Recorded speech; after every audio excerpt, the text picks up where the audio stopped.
What is going on, everyone? Welcome back to the In the Round podcast. You got Matt and Boudreaux, episode 57, or 58, whatever it is. I thought you just literally pulled a random number out because I'm used to Grapevine and they said 14 yesterday. So I thought you literally just pulled a random number out. We've been doing this a minute, Boudreaux. It's been a lot of fun and been a lot of fun with the Writers' Rounds. Speaking of Writers' Rounds, I give shout-outs to our sponsors real quick before we get into this. Whaletail Media, our buddy Wales. If you're getting hitched, if you're an up-and-coming artist, you need shit done with pictures and videos, Wales and his crew, they are your team. From branding and marketing to weddings and more, they got it all, Whaletail Media. Then our real friend, our good friends at the, in the green world, the Delta 8 THC, CBD, hemp oil world. Boudreaux likes their CBD products. I like getting a little crazy with their Delta 8 products. So our friends at Trailside CBD Emporium with promo code ITR, 20% off. Boudreaux, you've been liking them gummies, huh? Yeah, there's been a few of them that he's got over there. The hugs especially been really helping me sleep at night. That's good, man. And we're going to be getting ready to hopefully do some content because they're starting to get in what's called RSO. It is oil that you can cook with and make edibles. And we want to get a smoke. Chef Boudreaux. We're going to do Chef Boudreaux. We're going to have Andrew. We're probably going to have old Job Fortner in this. We're going to have some folks that are big fans of the products that like to smoke and cook. And we're going to do a barbecue cook-off smoke-out. I think our guest today would like to be a part of that and enjoy the fine products of that. Today we have got our good buddy, Mr. Elijah Borders. Elijah, how the hell are you doing? What's up, man? It's been a minute. It's early. I know, man. Nashville time. Yeah, it's tough. This is uncreative like 6 a.m. Yeah, everybody does writes at 11, and we never even write a lyric until midnight or noon. I mean, Same thing. Same thing. Yeah. How you been, bud? What were you up to this week? Actually, I was with you this weekend. Yeah. This weekend was That's wild. right. Muscadine album release party. Yep. At Chuck's house. And the music video for Drunk. That's right. Music video for the new song. Which the song will have come out by the time this podcast airs, but right. Me and Boo, I mean, I have heard it at the music video recording, and dude, I love what you're doing because it's like the shit's very good. It's like it's catchy and it gets stuck in your head, but it's not like the mainstream like cookie cutter country shit. Like your shit has some balls to it. It fucking rocks. I'm trying to, because we all grew up, especially kids my age, and y'all are a little bit older than me, but grew up on the early pop punk stuff and everything. Whenever 3 Days Grace was the biggest band in the world, and not like Justin Bieber or somebody like that, So trying to bring back that more rocky sound, I guess, and that's kind of what I want to do instead of the contemporary country. But that's cool. It's great. Some of that stuff sounds awesome, but it's not really my style. Yeah, so you are like many people that I've met in 2020. And maybe it's because I've started working with Gary and Chuck, and I got to know this big old guy right here. Mm-hmm. I've met a lot of motherfuckers from Alabama. Dude, there's a lot of us up here. Everybody that I have met is either from Alabama or Georgia. Mostly Alabama, though, this year. And you're another guy. You're from Jacksonville, right? Yeah, from Jacksonville. But, I mean, in my group, everybody's from Georgia. I'm the only dude from Alabama, which is it's really just southeast. There's not many kids from Tennessee up here, which is kind of weird. Yeah, which is funny, It's just odd. There's more people from out of state than there is in state. But all the fans of the good football teams come here and drive them out. That's right. Exactly. That's exactly right. Sorry to all my Vol fans. I'm not really though. We whooped that ass. Oh yeah, that's what you'll this last do. weekend. Tis tradition, It is tradition. It is. Ever since Peyton Manning left, it's been tradition. I think Alabama's win streak over Tennessee is almost legally able to drive. It's close. We got one more year. It's 14. It's got its permit this year. I can honestly say I don't remember Tennessee beating Alabama. I don't either. Alabama fan. I remember the scare whenever Mount Cody blocked that field goal. Yeah, we won 12-10. Mount Cody. Was that 2009? That was the 2008 season. That was early in the Saban days. Yeah, it was. That was Saban's first third year. Yeah, that was Saban's first championship. Right, he coached 06. We lost to Louisiana Monroe. See, the last game I went to, I think, was 05 or 06. Mm-hmm. We played Duke. And was that was the year that we beat Duke 17-14 on the last second field goal. Jeez, how times have changed. I don't remember. Shula was the coach. Oh, it was 05. Yeah. 05 was the last year for Sheila. Thank God. Yeah, praise. The dude was awful. Holy crap. Yeah, that was a rough time. But being from Alabama, I mean, there's a lot of y'all that are up here, and it seems just like the local music circuit of like places where you can go to gig. There's a lot of that in Alabama, and there's a lot of you guys and girls on the grind of doing it. So what is it about Alabama, you think, that all you guys are singing sons of bitches? I don't know, man. I think a lot of it comes from, like, I know a lot of our grandparents with people that I've met up here. They've all got a kind of like the same family background. Yeah. Either somebody in their extended family has been doing music for years, or like their mama sings in church, or something that gets them to do it. And I don't know if, I'm sure that's the way it is all over the place, but I think like going to church and growing up in that and being encouraged to do it has a huge thing in like us actually doing right. it. Well, I mean, as Southerners, we sing all the time, even if we suck. I mean, people just sing just to sing, and people play guitar all the time. I mean, my extended family are on like some bluegrass stuff. Like they've been playing bluegrass for years and years and years. Like we got this thing called the Corn Bowl back home, and it's just me and all of my extended family, probably like 100 people, show up. And my I think it's great uncles. I could be wrong. Somebody way off in the distance that I know of. His name's Paul Curvin. I think it's like third or fourth cousins. Anyways, they've got a big bluegrass like group that they play with every year. Play all kinds of gigs and all kinds of stuff. So I think it was more just that ever got me into it. My mom sings. Yeah. When did you start doing music? I mean, I started playing guitar when I was 12, and I took lessons when I was 12.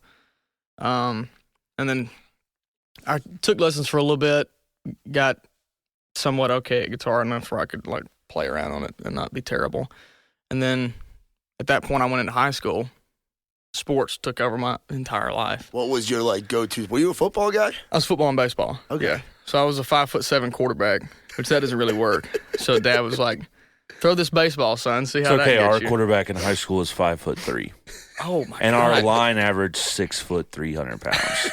See, it doesn't really work out. Yeah, It was tough for me. We did a lot of like boot plays and rollout stuff whenever I was playing. We played triple option, so yeah. Well, yeah, baseball and football, and I was thinking baseball was going to be like the thing I wanted to do, and I ended up getting an academic scholarship to go to JSU, Jacksonville State, in my hometown. So I took that instead of playing JUCO baseball, because I was like, well, 2 years from now, I'm going to be out of baseball. Or I could try to go walk on somewhere and get another scholarship to play at a 4-year. But then I'm not going to play in the majors. Like at that point, I'd already done like the self-reflection. Yeah. I was like, it's going to be over. So I was like, either now just bite the bullet and try to make something of myself, or keep living my high school days, I guess. But did that and then started playing music out. I played my first gig at a place called Pelham's in Jacksonville. Some people listening might know where that place is. My boys back home. Pelham's was the OG spot. They had bouncers that was like 17 years old, just because they were like big. What like? So was it just like a hole in the wall kind of Literally. spot? Was it like So it's the place you're getting like pork rinds and like greasy bar food, and then just drunk people? Was there a cage in front of the stage? It's damn near close. It's on the square in Jacksonville. It's closed down now, but it's on the square in Jacksonville, and Riley Green got his start up there. So I mean, there's been some big time people play there, but the stage is no bigger than, I don't know, 8 feet by 8 feet. I mean, the tiniest of stages. You can fit a whole band up there, but you're holding hands basically when you're standing. It's just like up there. whenever we played that show in Virginia. Oh, okay, yeah. In the basement of that church that's now a venue. Yeah, we played it used to be a church, and then they turned like the basement turned into like a town recreational center. I don't know if it was actually a church, but it looks like a modern church. You know how like the youth room like has that look of like, you know, the panel ceiling and like, I know what you're talking about. They got like the padded chairs and it like more looks like a classroom than anything. Yeah, that was the venue. That was the venue. It was wild. It was, even had like the halfway wall, like as a it was a permanent wall, but it was like one of those like, you could put it away if you need to open up the room. Exactly. My merch table was almost the size of the stage. It was pretty much, yeah. I mean, that's the exact same about Pelham's, and they had kids that was in high school that would bounce. And so how old were you when you started playing there? I think my first gig was March or February of 2018. So I've only been playing for right around 2.5 years. But so how old were you going into that? 20, I think. No, it was before my 20th birthday, so I was 19. So 19 years old, going into this deep South dive bar. I mean, you had grown up around it, though, being from Jacksonville. So it was weird. One of my buddies, he got me a gig, and because I'd been asking to try to find a place to play, and I literally just started singing enough to be confident enough to go out and play in front of people. And they give me like the terrible time slot. It was like 5 to 8 on like a Friday. So there was no one there. I'm talking no one. One dude, his name's Reed Hobbs. He showed up. It's my boy. Reed, if you're listening, thank you, homie. I appreciate it. He showed it because I put it on my Instagram, and I've never ever mention anything about music on my Instagram. I just randomly threw up like a story that said playing Pelham's today, 5 to 8. Y'all come see me or whatever. No one showed up. One person. And he stayed for like 20 minutes and he left. But he came. That's all that matters. So I played for 3 hours. I didn't know what I was doing. I think I got paid like $50 and drank 5 or 6 beers, and I was like, wow, this is awesome. They paid for my beer. I got to like get the nerves out in front of no one. I was just singing to the bartenders, and they gave me $50. So I was like, I need to start doing this more. Like the scene out of Friday Night Lights. Yeah. Whenever he plays with that cover band the first time. Yeah. Yeah, exactly. Yeah. But yeah, I've just been grinding ever since, I guess. Not really know what I'm doing. I'm just doing it.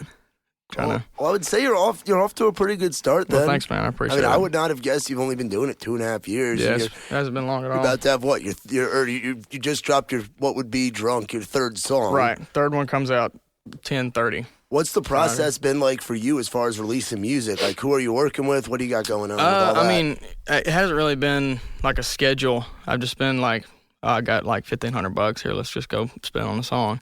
But I've been using my guy, Brad Wagner, and he's been my producer for all 3 of my singles. Good dude. God. He's a hell of a guy. I love Brad. Big dude. You and him together, you're both very big on like the bodies of Temple Fitness shit. and like he's gonna love this. Yeah, he's a good dude. How'd you get linked up with him? Because I know he's connected with the Langston camp. He's from Georgia, correct? Yeah, he's from Georgia. I think he's from like right outside of Atlanta. I could be wrong though. But he plays guitar for John. And Noah Hicks is actually the one who got me hooked up with him. He did his first single with Brad, that Raised on the Radio song. Yeah. And I think Dylan Marlowe hooked Noah up, but I could be wrong. I don't know. All I know is I was looking for a guy to start doing my music, and Noah was like, well, I'm using this guy named Brad. He's doing my last one. I was like, well, send me what he did. How's it sound? It sounded great. Yeah. And literally just like in his bedroom apartment with a laptop and 2 speakers, and he's does everything in there. The dude's a wizard. But did my first one with him, come out good, and then it took like a year until I put out my second one. I just put out my second one in July, and like that Creed country that you always say. Were you really mine? Yeah. But yeah, been going with Brad, and he's from a rock background. Like he used to be in a metal band. I think he was in a pop punk band too, and now he plays for John. And I don't know if you've ever seen John live. Yeah, it's more of a rockier, edgier show. Yeah. And John's more of a rockier guy, and all of his band is just straight metal guys. Yeah. So like they love whenever they just jam out on stage, they just straight up heavy rock, hard rock. Which I'm guessing is how you are with your band, if I had to guess. We haven't had the pleasure. We've seen you at rounds, and we've seen you do like the acoustic cover thing here in town, right? Things like that. I haven't seen a full band Elijah Borders show. Yeah, man, you gotta come hang. I want to be in like a room that's like the size of this little dungeon studio that we're recording in, like a low ceiling, and just see you freaking rocking out, dude. Dude, I'd love to. I can imagine. I need to set up a full band thing somewhere. Dude, if we did a full band showcase, I think that'd be dangerous. That'd be wild. That would be nuts. Boudreaux runs sound. I'll sell T-shirts. That'd be great. Y'all did like the basement or something? Dude, that'd be sick. Exit in. That'd full be band showcase. Wild. That'd be ridiculous. Sell some tickets, dude. Y'all kill it for the rounds. We had a good one last night, dude. And yeah. we've had you on those. So talking about writers rounds in Nashville, how did you end up here in Nashville? Because there's always somebody. I feel like it's always having a friend in town first that's kind of bugging the shit out of you. Like, hey man, you should do it. Hey man, you got to get here. That's kind of what it was. So Noah was the first guy that I ever met in music. How'd you get linked up with him? Because I know he's a Carrollton, Georgia boy, so he's Western Georgia, pretty much Alabama. Right. This is he loves telling this story for some reason. It was 2018, and I knew no one in music at all, and I was just trying to get together with some guys, and like, I don't know, I don't even know how to write songs or anything. I don't know how to do that right now, but, you know, a lot less back then. And there was a girl that I knew. Her name was Kerrigan, and she went to, like, a dance or something with Noah. And I'd heard of Noah on Instagram or whatever, just because I was trying to get into the music stuff, and his name popped up. And I was like, hey, Kerrigan, you think you could, like, link us up together? Is there any way that I could, like, meet him or whatever and, like, I don't know, jam or play a show or, I don't know, try to write a song or something? And she was like, yeah. So Noah texted me, and we played. He invited me to come play this, like, this show with him in Boaz. I think it was in Boaz. Boaz, yeah. Baby. So I cannot remember the name of the place. Noah probably remembers it. But it was like an arcade. No kidding. It was you walk in, and it's an arcade at the bottom. And there's like, it's literally like a kid's arcade place. And they had like a concession stand, and you go up the stairs, and there's a spot for a stage or whatever. And Noah had a gig over there, and he asked me to play. I was nervous as shit. Never played. That was actually my first time playing out. The Pelhams thing was my first actual like headlining gig or whatever. But nervous as shit. Butchered like 3 songs. No, he was like lying to me. He was like, yeah, man, it sounded good. Sounded terrible. Awful. Awful. Which back then he sounded terrible too. No, I love you, buddy, but we all sounded terrible. Y'all were just some kids. We really were. Just jamming and trying to do it. Yeah, but Noah had so much more confidence. Noah had been doing this for like, I don't know, 2 or 3 years before then. He's been doing it ever since high school, I think. But played that. Me and Noah kind of lost contact for a little bit, and then finally come back. I can't remember I think we ended up meeting each other again at a bar somewhere. I have no idea. But anyways, from then on, just best friends, and we were like, we'd ride over FaceTime. Back when I was living in Jacksonville and he was living in Carrollton. And he ended up moving up here in January. So you were doing like the Zoom virtual writing before it was cool, like before it was the thing you had. So okay, we'll get into innovators. We'll get into Zoom writing in a little bit because I want to get your thoughts on that. So I hate it. That it's story? terrible. That's my thoughts. It sucks. Everybody hates it. It's terrible. Even though you have even though you used to do the FaceTime stuff. Well, those suck too.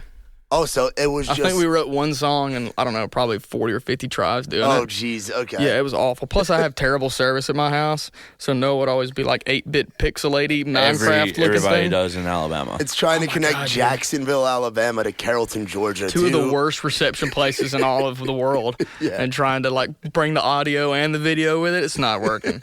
But, yeah, and then I come up here, this was in 2019.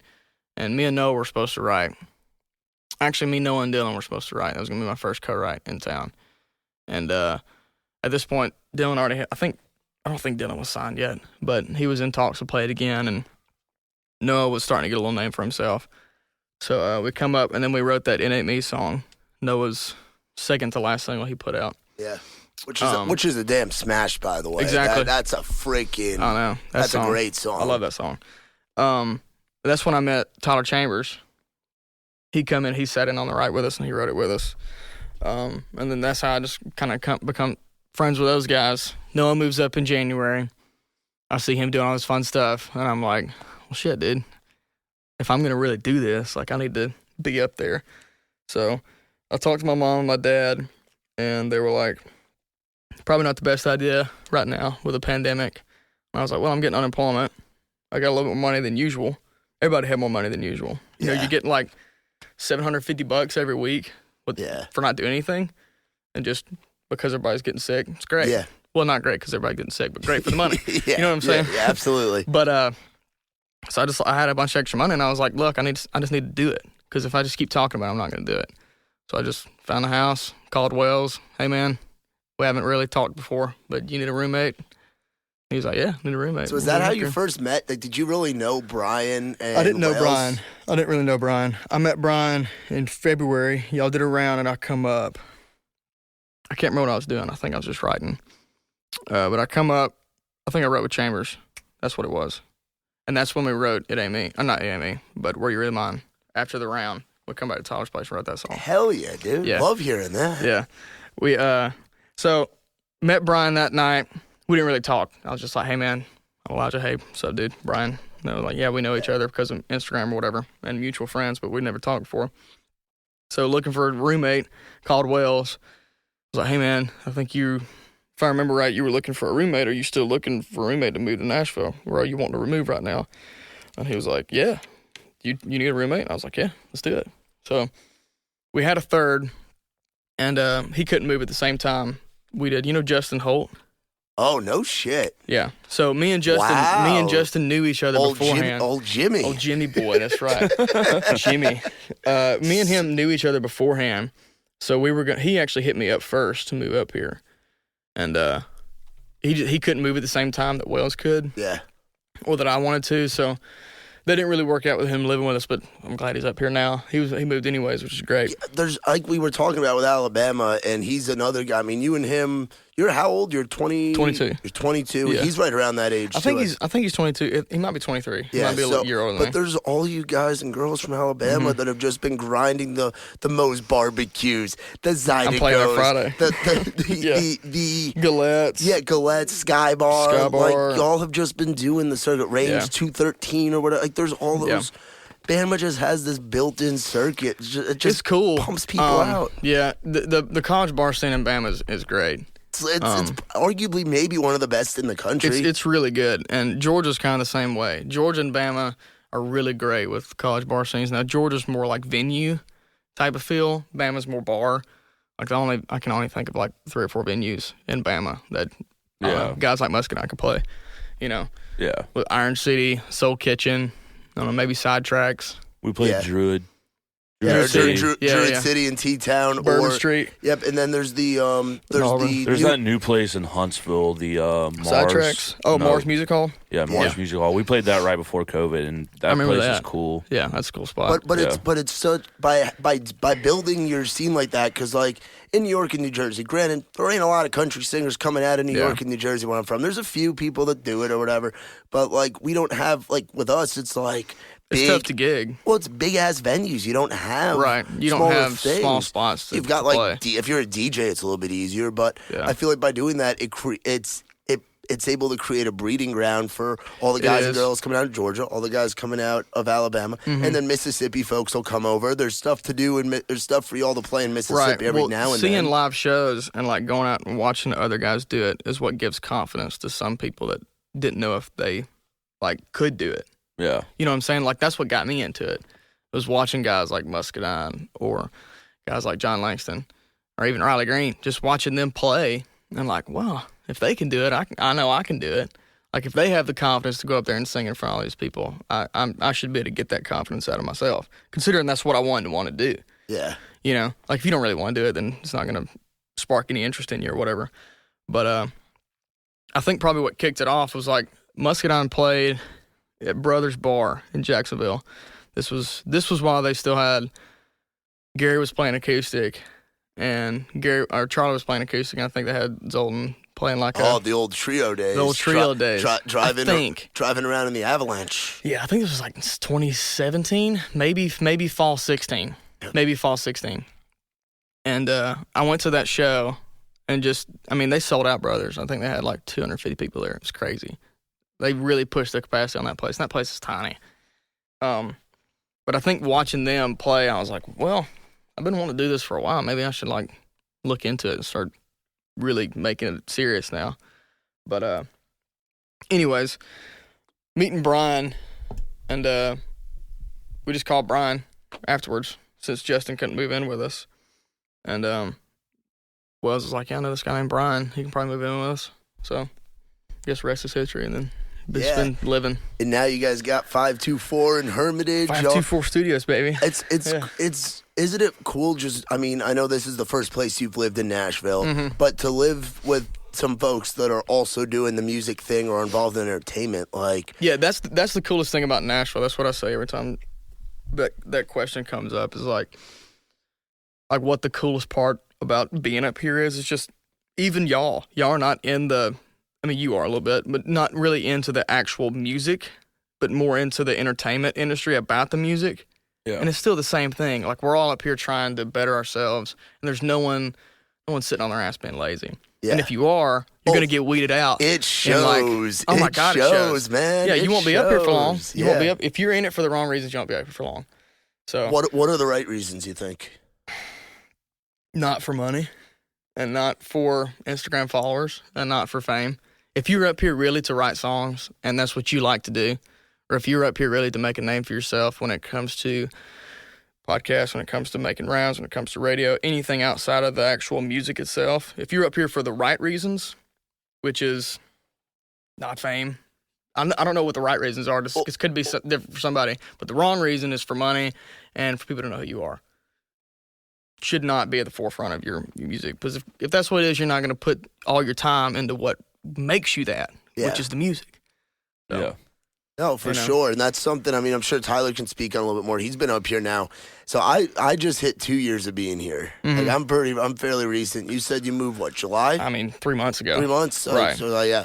And then Boudreaux's been here 7 years. Yeah. So, like, all kind of different levels. But, like, that's, Mm-hmm. I mean, you can kind of tell when someone's in it for the wrong reasons. And, like, realness is such a thing in town. Yeah, it is. And, you know, like, you can easily weed out, like, who's here because they, like, there's people that they have to do music.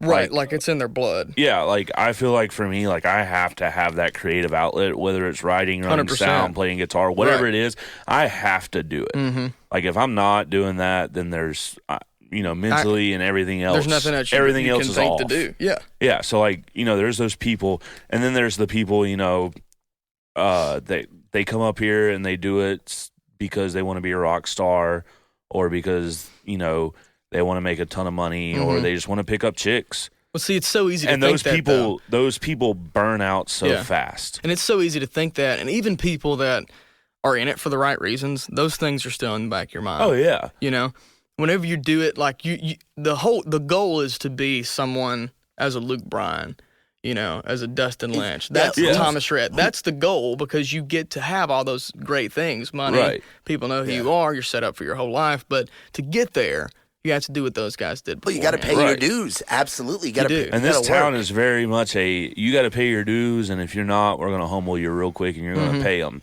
type of place. I mean, people love to talk shit about the bigger guys, and, you know, maybe it's not, their music's not your cup of tea or whatever, and you think that maybe they didn't go through the same thing you did. But 99.9% of these guys did the exact same thing. I know. You look especially country guys. You look at a Luke Bryan. You know how many shows that guy probably played at what was the Blue Room? Ridiculous. Like how many times he went through Statesboro? How Capital many times he City. Went, Athens. Like Crazy. All That those, man Yep, and Aldine murdered the bar scene. Brantley did it. Cordy Smith did it. Absolutely. On the girls' side, I mean, you've got like Lainey Wilson, for example. She's been up in town for a long time, and she did that circuit. Like, there's so many people. Muscadine, Riley, like. There's something to be said, and it's cool now because this group that's coming up right now and starting to come more to the forefront of like the big, getting up to that top tier, right? Is people that have done that grinding thing, and then y'all are kind of the group right behind them, which is what's really cool to watch. We see these guys do it. Yeah, It's setting great examples for us. Yeah, you're building the culture. And it's one of those things too. Is like they say Nashville's a 10-year town. And it's 10 years for people outside of town to know who you are in town. Absolutely. Like, you know, because if you're not playing out and if you're not doing the grind, and if you're not going home and playing the Alabama and the Georgia and the North Carolina, South Carolina, Tennessee, Kentucky, like if you're not playing the surrounding areas and you're not doing these little bar gigs where you show up and there's 3 people there, like nobody else, nobody on the West Coast, nobody in the Northeast will ever figure out who you are. That's absolutely true. And I mean, it's tough, you know, playing these bar gigs or whatever, because, I mean, I've got a bad habit of this. I'm a very impatient person. So, Same. Like, wanting everything that you're working for to be now. I have such a terrible habit about wanting that or thinking about that so much.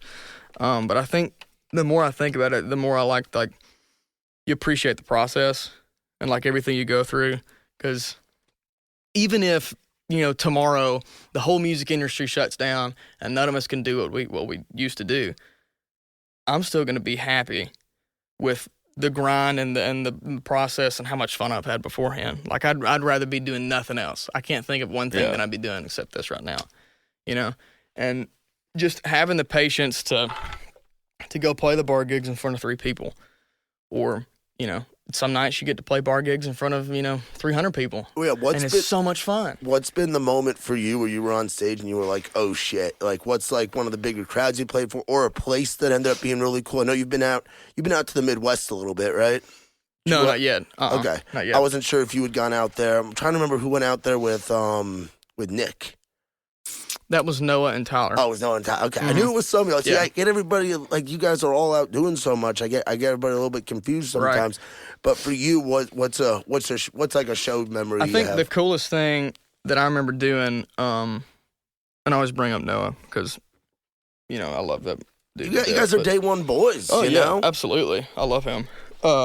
But we played like a Party on the Farm thing. Did you ever hear about that? Yeah. Noah put on Party on the Farm back in Carrollton, and it was just like a big stage out in the middle of the field. I think we had like 1,200 people show up. No shit. Freaking ridiculous. Yeah. And Noah just killed it with that. I mean, but he asked me to open up for him. Of course I said yes, like I'd love to. And we were playing, and I got to my song, my first single I ever put out. And I mean, it wasn't the whole crowd. It wasn't like even quarter of the crowd, but the scene visibly saw people singing like the song back to it. And I was like, wow, that's cool as shit. Like I'd never thought that a song that I'd wrote by myself at like midnight in my bedroom, people would like and sing back. And like looking back on it now, it's not nowhere near one of the best songs that I've ever written, But just watching people have fun when I'm on stage singing a song out in front of me. I even made an Instagram post about it whenever COVID hit. And I was like, especially when all that stuff got taken away, like you don't realize how much you miss it until you can't do it anymore. Oh, yeah. We definitely feel that. Yeah, absolutely. Right. And, Boudreaux, you probably feel like this. I don't know since you haven't played like on stage. Never, yeah. It's like whenever I played sports, like that adrenaline feeling that you feel, you get it whenever you're deer hunting. Like buck fever, people call it. Something Matt doesn't know about either. Hey, we gotta take you hunting. We'll get into that. There are bets over who can get me my first deer. Chad Bishop, I think, is Chad the Bishop leader will probably, right now. It'd be Chad Bishop or Gary Stanton. I think you're a close third. It won't be Tyler because that man's missed more deer this year than Chambers has had a rough year. I heard Chambers. I lived. Chambers is not having fun right now. Have you gone out with him this year? No. Whenever I go back, because I'm going back to vote this next week back home. And I'm bringing up a climbing stand, so we'll go hunt like around November. But I would just that poor guy. How funny would that be? You Tyler still hasn't killed a deer yet. That would be y'all bring me out there. I have my little man who loaded a shotgun backwards killed a deer for him. Dude, I am the reason that the gun control exists in this country. And I go out there and smoke one. While Chambers helps me smoke one before he's the reason that you have to sit in those 2 8-hour classes for hunter safety whenever you're a kid. All I'll do is I'll just listen. I won't bring any of the THC, and I'll just bring like a tub of Stokers and just sit there for 8 hours. There you go. Perfect. That probably sounds what you need to do. Yeah. Yeah. I mean, poor Chambers. I remember he called me, and it was just like we had just shoot the shit all the time, just call each other. And he called me and he was like, "Hey man, what's up?" And I was like, "Oh, just nothing, chilling at the house." He was like, "All right." Dude, I'm mad. I'm like, why? He's like, dude, I'm so upset. You want to come to the house? And I was like, yeah. Oh my God, what's wrong? So I get to the house, and we were supposed to finish the song anyways. And his house is kind of out there too. It's right over there beside me. No, not in Dixon anymore. This was when he come back to Chad's. All right. Yeah.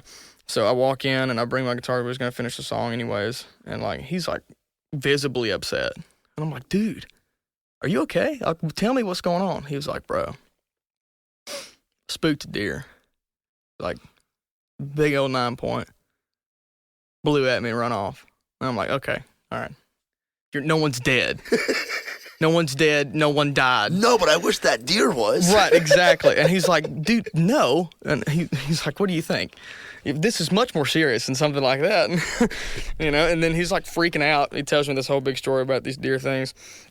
Or what, speaking of that 9-point, I'm like, dude, I feel that 100%. Kid's had no luck this year. I don't think he's killed one. I may be wrong. but I'm just sitting here on blast. I haven't seen. Yeah, that's like how. Sorry, Chambers. Rappers will talk shit about like girls and cars and like grills and shit. Country boys talk shit about who smoked a deer or a turkey. It's all right, Chambers. You'll get you one. I haven't seen one on Instagram from him, so that's how I go. That's how I know who's got one. Yeah. Everybody posts a picture. And then Gary kills one on his spot before he does, and Chambers had to help him pull it out. Disrespect. Chambers, when this podcast drops, we'll call you so you skip to the part of this part so you can listen to it. Oh man, so for you, has there been somebody that's been like kind of like a mentor to you, or somebody that's kind of helped you with navigating through town, that's kind of like an OG in town or something like that? I think Chambers helped me out a lot. Like when in the early days before I moved up here, I used to crash, and Noah too, Dylan as well. I'd crash on Noah's couch before I moved up here, like in the spring. You haven't lived in Nashville until you've crashed on a couch. Very true. For like a week or two at a time. And me and Wells would share that couch. If Wells was in town, like we'd flop between staying at Chambers' house and Noah's house. So we don't all sleep on the same couch. But that red couch in Noah's living room, that's the OG spot for the 524 house with me and Wells.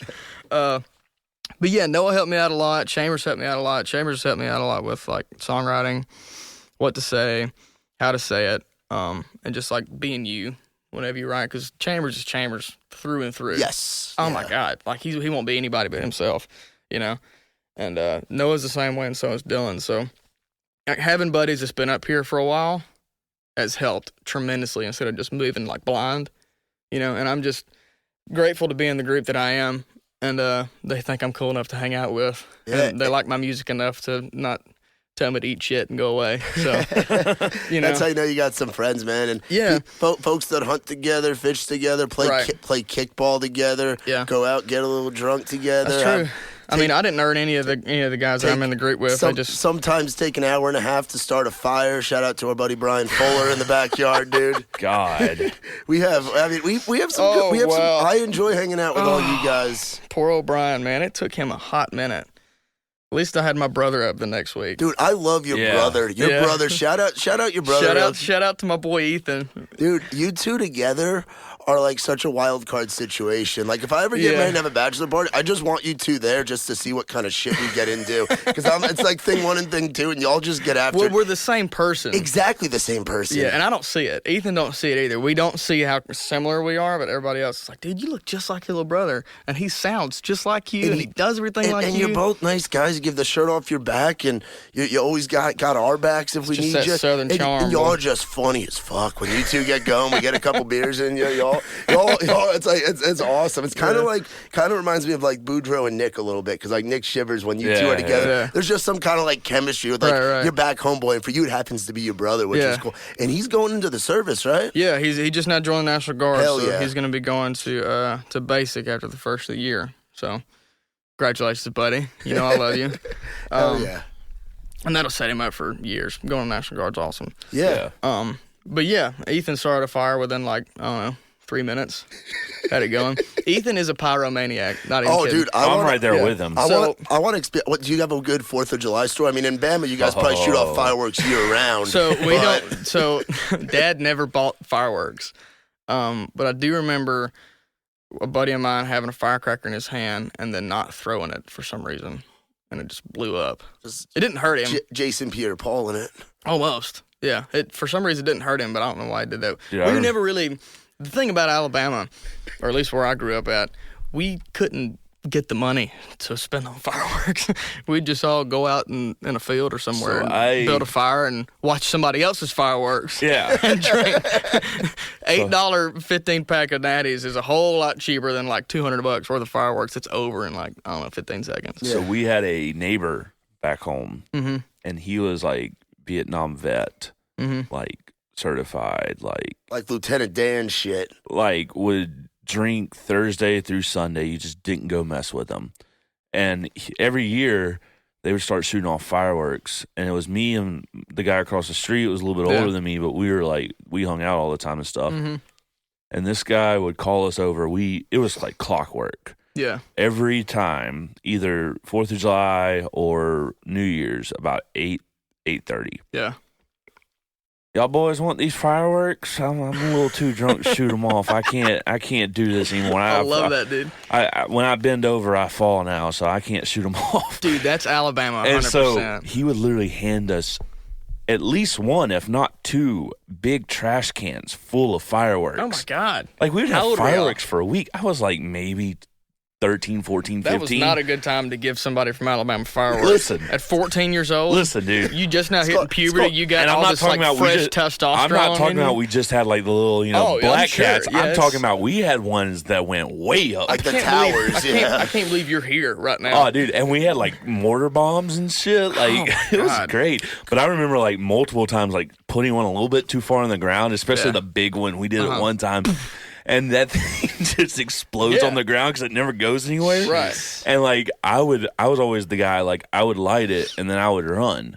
Mm-hmm. You'd be the guy running? I would be I mean, yeah. Fuck. That's but the worst guy to be. But my buddy was the one that would light it and then just stand there.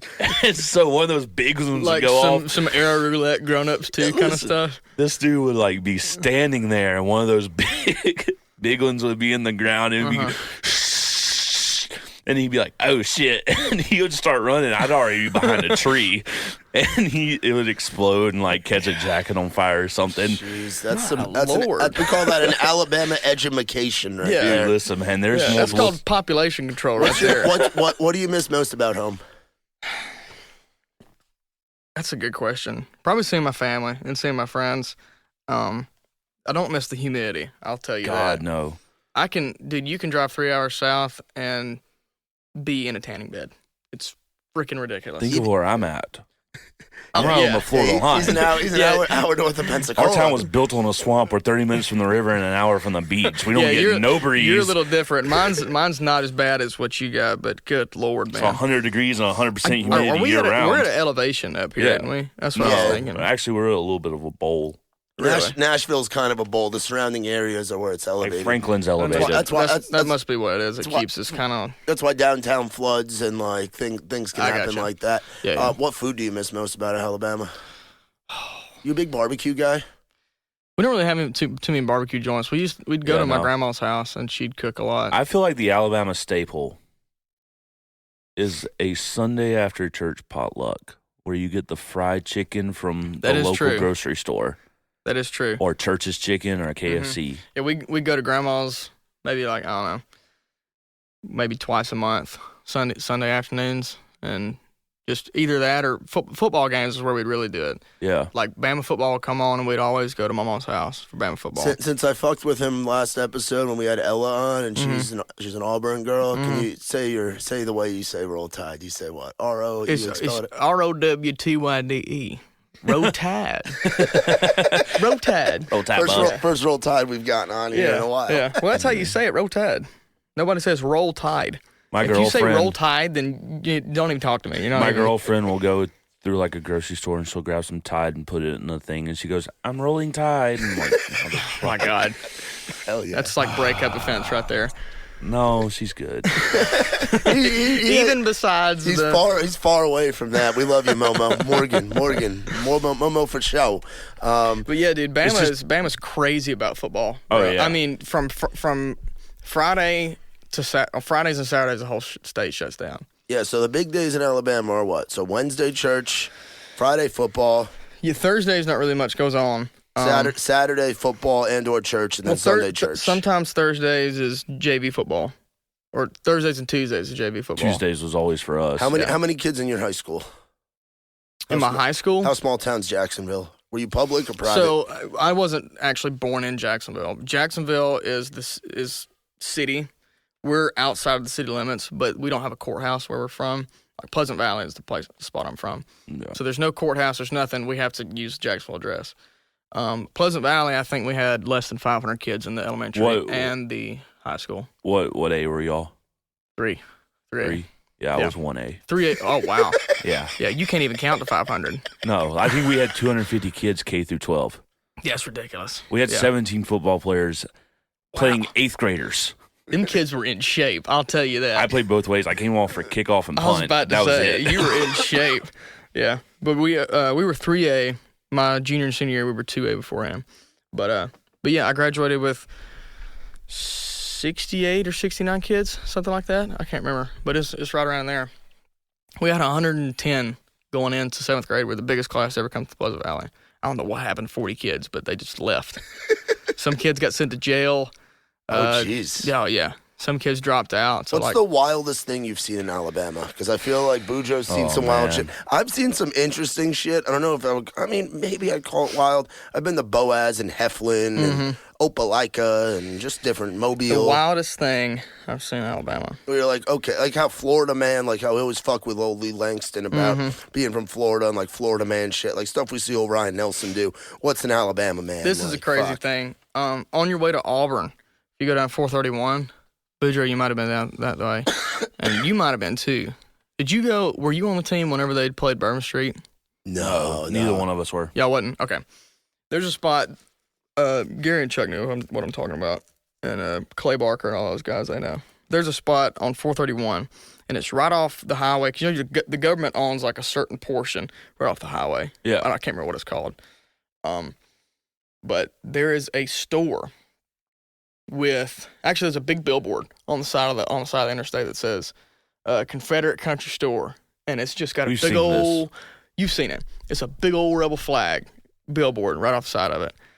Go down and you go through 431, and right off the side of the road, it's just this looks like a old saloon type of building, square, low ceiling, and it's just Confederate store. It's probably got 40 rebel flags sitting right off the side of the road, and I'm like, good Lord. Alabama. There's a few of those through the Southeast. That's what people from L.A. think about Alabama whenever they think about Alabama and Mississippi. Yeah. It's a store like that. That's exactly what it is. Yeah, or that like. the big one. There's a big sign out near Talladega too. I think it's like a Dixie Outfitters or something that's over there. Yes. Something like that, because I know Dixie Outfitters is a big thing in like Alabama, Mississippi. That's the wildest thing I've ever seen in Alabama.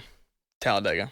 Talladega? Really? Talladega on a Saturday night before a race. I've freaking ridiculous. I've heard it described by... I saw a couch and a car get burned the last time I was down there. I think it was somebody's car. Jeez.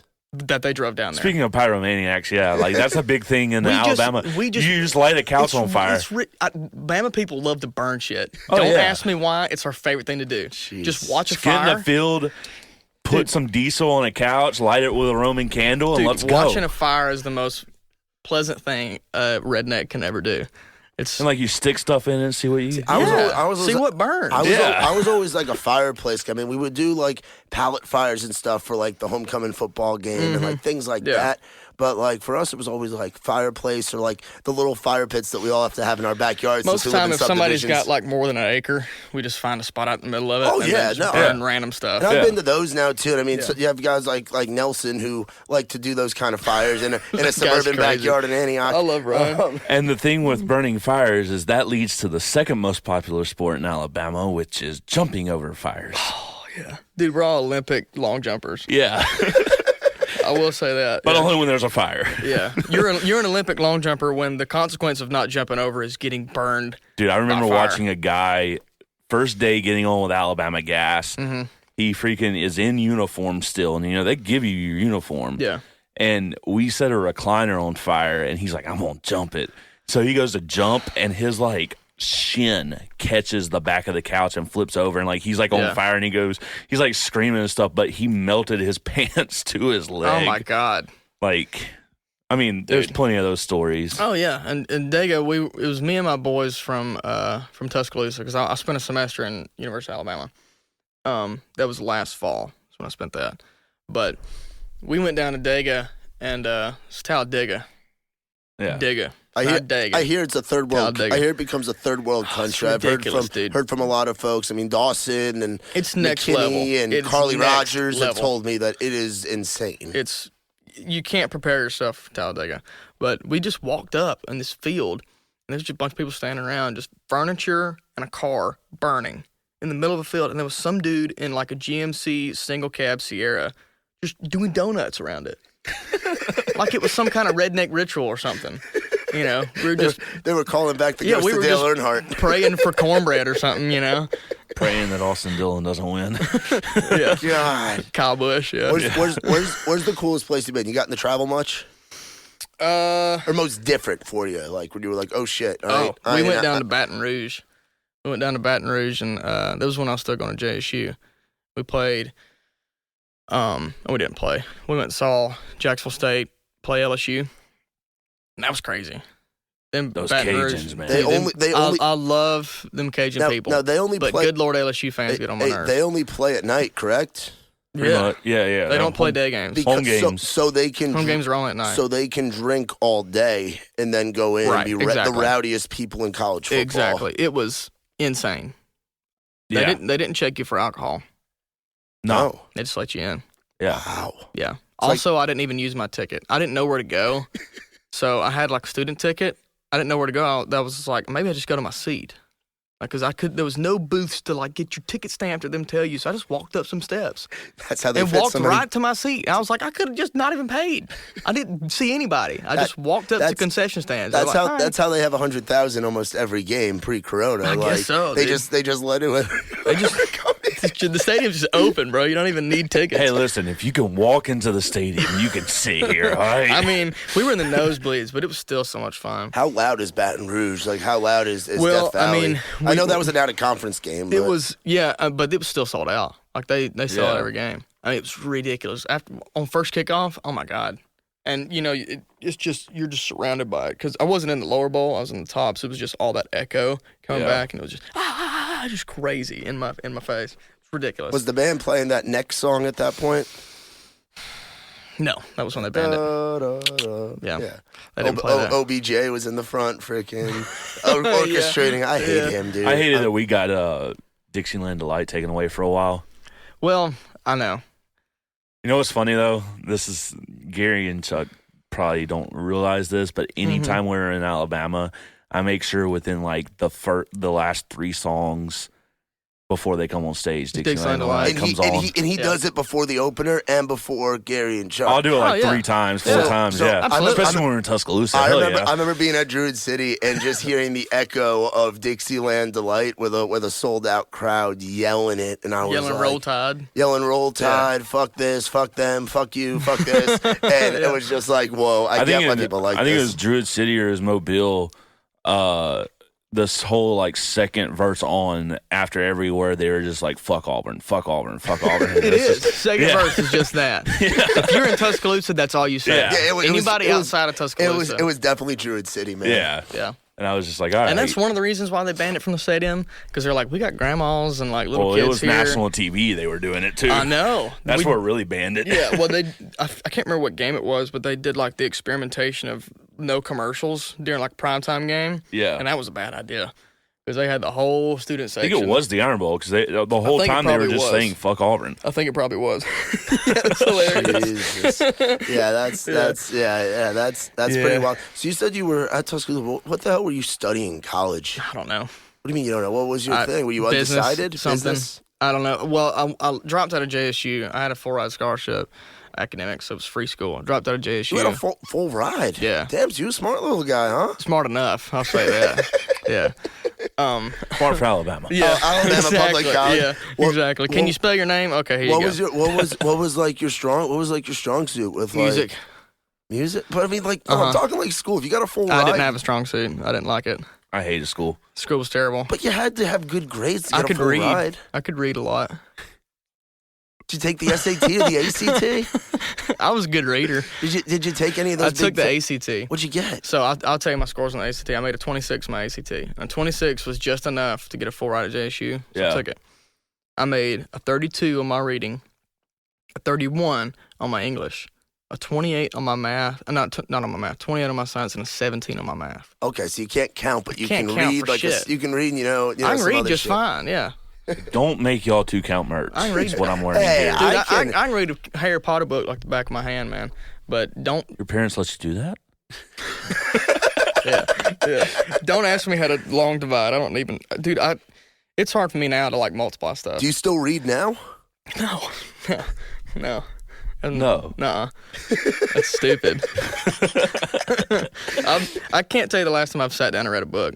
That's cool if you want to, but I'd rather like watch The Office or something. Last time I read one, I think I read I was back when I was doing radio, and I was thinking, and again, I have respect for Bobby Bones, but at the time I thought he was a god because that was what I was trying to do. So I read one of his books and whatever, and that was probably the last book that I read. That was a few years ago. Dude, I really can't remember the last time I read a book. I got all the way through 5 years of college without opening a textbook. Jeez. More than I had to. Yeah. We legit had a teacher. He was like, we're going to give you a pop test on this book. It's extra credit. You don't have to take it. Do they do Spark Notes on Christian books and stuff? Because you use Spark Notes. You can do Spark Notes on everything. Spark Notes on everything, bro. Yeah, Spark Notes is my shit. But this professor goes, I'm going to give you this test, and you have to get a 90 on it to get the extra credit. And if you don't get extra credit, and actually you lose 5 points off your final grade. So I took the test because I was arrogant, and I made 100. Only person to make 100.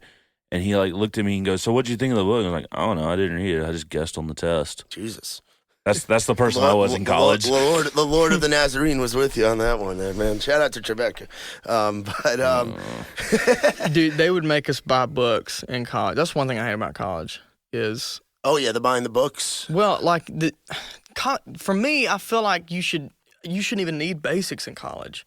You already took that in high school. I spent 12 years of my life taking history, math, science, and English. Why do I need more of it? Yeah. First of all, I think it's stupid to study, like, I don't know. It's all about money. Like, English stuff, I took English 101. I had to, like, write a whole paper on Huckleberry Finn. I've never once used any of that living. Make me write a paper on how to write a check. That's what I learned how to write a check probably 2 or 3 years ago. That taxes, like... Teach me how to invest in stocks or something. Invest in stocks, how to apply for insurance, like all shit that we're going to have to know how to do. I know who Amelia Earhart is. I don't need a 2-lecture lesson on who Amelia Earhart is. That's great. Yeah. I don't need to know all this stuff. And, like, if they would just put you straight into your major, that's what you're paying for. Yeah, that's what I did But they want you there for 4 years. They want more money out of you. Yeah, no, that's what I learned about college. Unless you have an actual goal outside of college where this degree is going to help you make X amount of money at such and such job, and that's your whole life goal is to have that job, college is great. College is for you. Yeah. But if you don't know what you're doing and you just go get a degree, you're just wasting money. Yeah, Because so many people that I know don't even use their degree. Absolutely, especially here in Nashville. I mean, I got my degree, and I credit a lot of my college to being involved at the college radio station, working in the sports information department, learning how to do PR, learning how to speak in front of people. That's great. I did that in college, but that wasn't from classes. No. That was from extracurriculars, and my grades actually hurt because I was so built on my college radio show and getting cool guests and making a funny show and then going to concerts and meeting people. That was my big thing. Same for me, but audio. I had 2 scholarships and a job to be an audio guy on campus. Right. And I was going for business. Yeah. Like, it's just a lot of the stuff that, especially in what we do, in like creative kind of careers. So what kind of advice would you give for a kid that right now, say an 18-year-old kid? I mean, right now, 2020 is obviously a crapshoot. I don't know what the hell the status is of kids trying to graduate or kids that graduate this year or whatever. But, like, what advice would you give to somebody trying to do what you're doing? You better make damn sure it's what you want to do. You better do some soul searching, because if you don't go to school and this don't work out, not too good of a life for you there, bud. You know, you're not making any money. All you got is a high school degree. Like, just kind of stuff what I've been having to do here lately. Like, I don't have a college degree. I've been having to I built fences for like, I don't know, 2 weeks, 3 weeks just to make rent 1 month. Yeah. Because all I got to do, you got to do manual labor. I mean, I wouldn't rather be doing anything else. I love this. I love doing what I'm doing right now. I'd rather be broke to the day I die doing this right now instead of sitting behind a desk in a 9-to-5 job and never seeing my family. I can't imagine you in an office. You would be electric to work with, though. You at like an office party would be a lot of fun. Like, I could see him walking out of work every day just fucking ripping the shirt off. Dude, it'd be like it'd be like Workaholics, bro. It'd be like an episode of The Office. Who's your favorite Office character? Michael or Kevin. Michael or Kevin. I love Kevin. Kevin Malone is awesome. Kevin's an underrated character. People don't give that man enough credit. I like Creed Bratton a lot, too. Creed's underrated, but a lot of people say they like Creed when they don't really like Creed. I've seen The Office like 6 times through. I feel like everybody says that. But you ever watched The Office? Isn't it? Dude, it's straight up. You would. It's always been like background Like Netflix says that I've watched The Office 17 times, but I've never actually watched it. I think it's listed as like the number one quote unquote Netflix and chill show. It's still top 3 in Netflix of shows watched. Yeah, like it's generational. They've made more money on the streaming since the series ended than they actually the whole did. Series, than they did when it was on NBC every week. It's ridiculous. Oh, yeah. I watched the tail end of it every week on NBC. Like I used to record it on my damn TiVo when I was back home. See, I didn't even watch The Office until it come out, like on Netflix. I really didn't watch TV shows. And it's such an easy show to binge. The episodes aren't so that good. long. The thing about The Office, you have to watch it from the beginning because it's one big storyline. It's a documentary. Throughout the whole thing. Yeah. So you can't just jump in. You can if you just want to do it for the jokes, if you don't really care about the show. But for the actual experience of the show, you need to watch the whole Do you ever go back and just watch certain episodes, though? Yeah, I went back last night and watched Dinner Party. Dinner Party's a great one with Jan trying to sell her candles.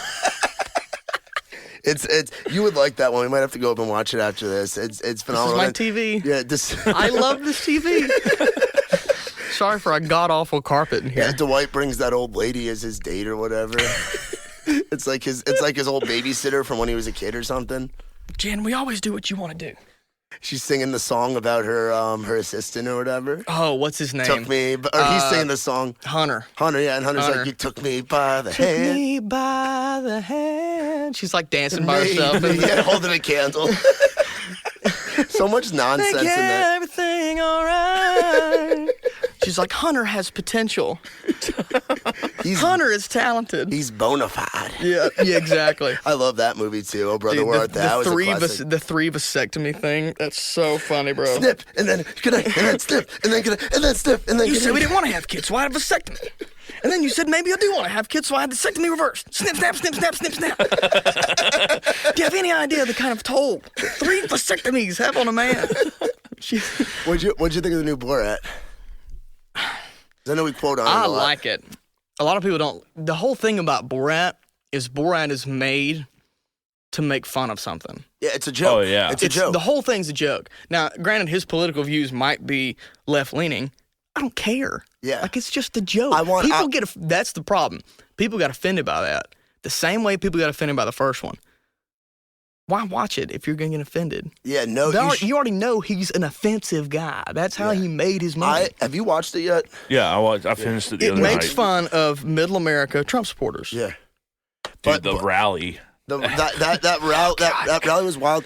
But my thing that movie is much more raunchy than I remember the first one being. Well, the first one wasn't as raunchy. The first one was kind of him just kind of developing. I hope they make it a trilogy and we get like a 50, 60-year-old Sacha Baron Cohen, maybe in gray, and he's got like his grandkid, like his grandson from his 15-year-old daughter. Yeah. While his daughter's like, maybe they'll do it in a few years, so the daughter's like 18 or 19, so she's young as shit still. Dude, and just to play off the Kazakhstan thing. But what blows my mind is how the fact, even the first one, it's kind of the same setup as like Bad Grandpa, that movie. They got real people to do this. That's the thing too. You can't be so crazy to me. You can't be mad at Sacha Baron Cohen because these people are so stupid. Yeah, they accepted those two guys. And granted, I don't know if he paid them off. He could have paid them off. There could be a budget to it or whatever. Maybe could have been like, hey, we're filming a documentary. Can I stay with you for $5,000? And those two dudes. But either way, I mean, they still did it. The Rudy Giuliani thing. That's crazy. Yeah. That is ridiculous. How, as a political figure with so many people in your team, how do you let that happen? Yeah, how do you as his like PR people, as his security people, how do you it makes it so much more funny though. How do you let a complete fake, non-credible source like that girl come in and interview? It just tells you how good Sacha Baron Cohen is to make it work. It is, and that's something I learned. That's one thing I did learn in college with journalism and stuff. You got to do what you got to do. Like you got to know when the receptionist might be on a lunch break, so then you can get a direct line to the person you need to contact to set up the interview. It's very true. Like you gotta have strategy in setting up stuff as a journalist, especially yellow journalism, like what he does and stuff. But I saw mixed reviews about the Borat thing. I mean, a lot of conservatives hate it. Yeah, which I'm a conservative. I don't care. Yeah, we've had some buddies that have been like, I didn't like it, man. But I'm like, well, I and even my buddies in New York were kind of just like, it wasn't the first one, but I don't care. I still laughed my fucking ass off. I don't care. I had a great time. I'm not easily offended by anything. If you want to make fun of me, I don't care. You know, I'm not going to get mad over a movie.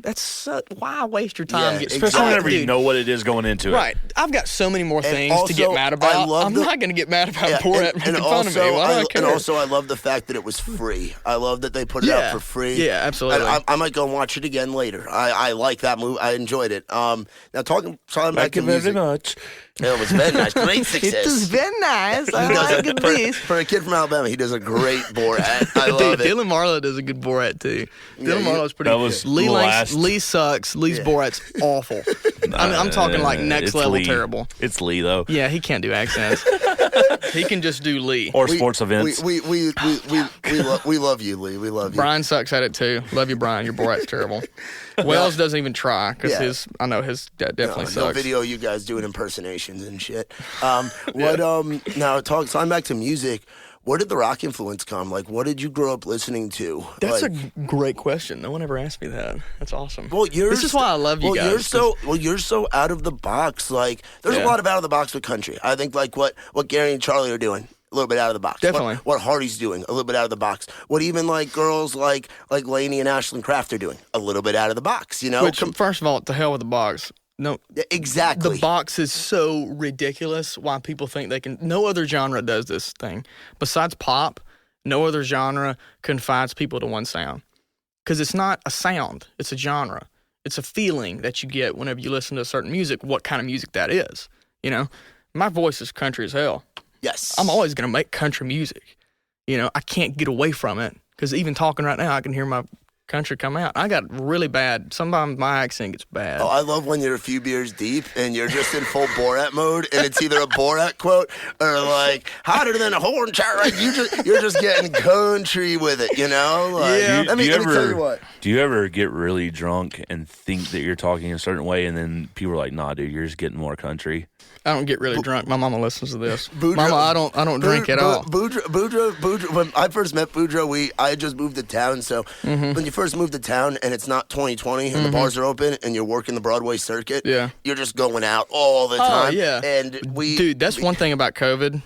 If these bars had been open, I'd be broke, even broker than I am right now. Oh, yeah. You know what I'm saying? Absolutely. I've had to save a little money. We used to spend Sunday nights, me and Tyler, going out. And early in the podcast, I mean, if you go back and listen to early episodes, we used to always shout it out. We had a late night at the Wild Beaver last night. Yeah, we're a little tired. Yeah. And we would get a little crazy. But I've definitely heard his country. Like, I've heard some of the countryest things in my life from one of the quietest people I know. Oh, yeah. And that's Tyler right here. Like, right.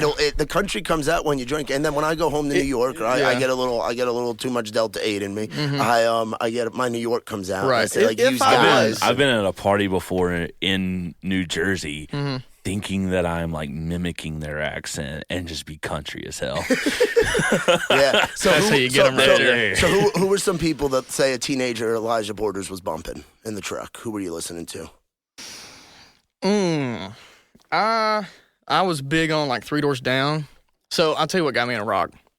My dad never listened to country music. He doesn't really anymore. My dad's like one of those classic rock kind of guys. I think everybody's dad likes classic rock. Yes, 100%. So dad listened to, it's either classic rock or your dad listened to Merle Haggard. There's no in between down here. Yeah. You know? So dad would turn on like, we had like a Boston record. I never heard of Boston. Boston's great. I'm familiar. More Than a Feeling. Eagles, yeah. More Than a Feeling. I like higher power. There's quite a few like dude that album Smoking with the spaceship on it. Yes, I had that album. That album slaps. The greatest hits of the Eagles. Listen to that. Fleetwood Mac, Rumors album. Listen to that. Three Doors Down, Away from the Sun.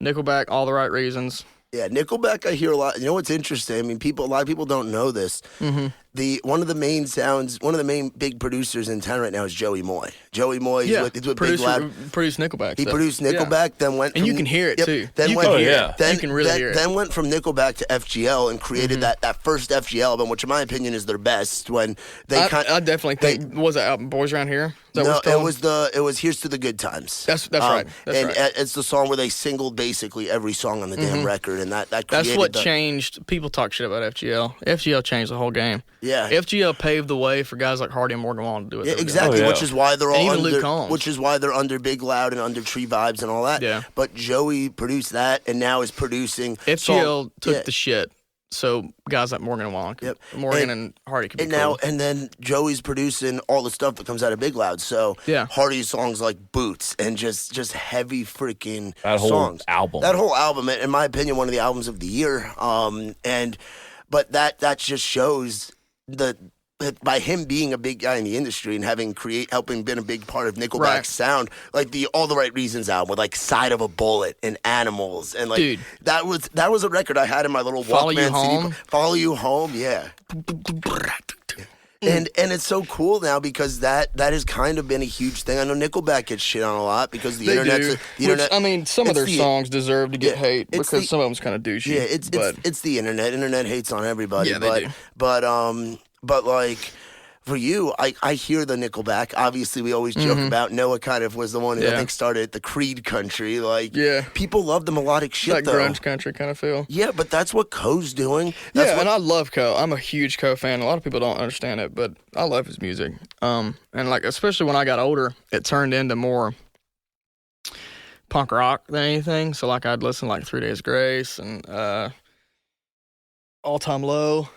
Fall Out Boy, Blink-182. I was a huge Blink fan. Did you ever go to a Warped Tour? Did you ever get an opportunity? No, I never got a chance to go to Warped Tour. So it was big up in Jersey, and one of my exes was a huge, diehard All Time Low fan. Like I'm talking, they were doing like a signing thing in Philly, and we had to go down there in the morning so we could be in line. And I got dragged to an All Time Low concert. It was All Time Low, Issues, and some other band, and it was crazy. Like those shows are high energy and a lot of fun. I love All Time Low.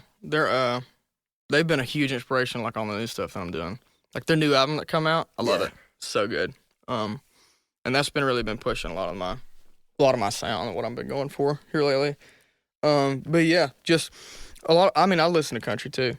I like country, but I guess for me as an artist, it's not country. Now, how does it go into the writing? Like, what do you write country songs and then find a way to put a rock twist on them? Not really. Because like, were you really mine? Like Tyler Chambers is a country writer. Yeah. And Were You Really Mine fucking rocks. Like that's a heavy emotional song. Like, it is, and I guess it's just me that pull because I don't really write country stereotypical things. Like Tyler writes some great country songs. Yeah. But that's like not what I write. Like I like to write more along the lines of, I guess, emotional, heartfelt kind of stuff, I guess you could say. Or stuff that doesn't really pull country, what am I trying to say? Country, I guess, influences, like not talking about dirt roads or... Country stereotypes, yeah. There you go, it's country stereotypes, yeah. I mean, there's great songs written like that. Like Tyler just put out a song called Dirt Road. I love that song. Love the way the Dirt Road. That's actually a badass, hook, and Noah helped him write that.